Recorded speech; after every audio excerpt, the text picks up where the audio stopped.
These two knuckleheads wanted to get in a fight tonight, and a third one tried to jump in. Why?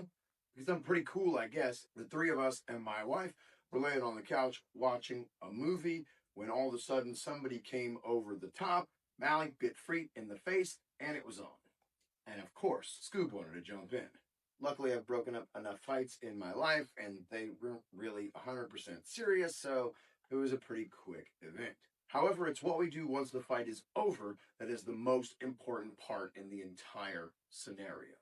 You don't want to just separate the dogs and keep them apart for good.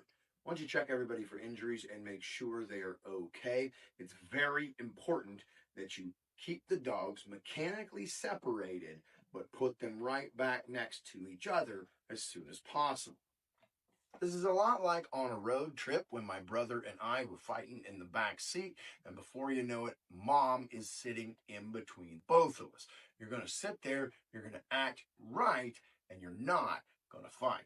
When it comes to dogs and aggression, the most important thing is to show them that it does not work to get them the outcome that they want.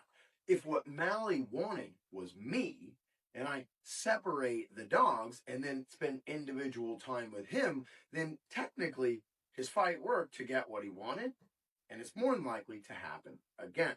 But by keeping the dogs mechanically separate, he's on a tether, he's on a leash, there's no way that they're going to actually be able to interact. But putting them right next to each other, they both see that their violence didn't achieve the goal of my individual attention or possession of me that they wanted. And since he decided he wanted to try to jump in, Scoob is on a tether right behind the camera. Dogfights can be really scary, and if you have two dogs fighting in the home, it can be one of the most difficult and dangerous things to deal with in all of dog ownership. You need guidance from a professional who's been there time and time and time again, both with dogs in his own home, his own pets, and clients.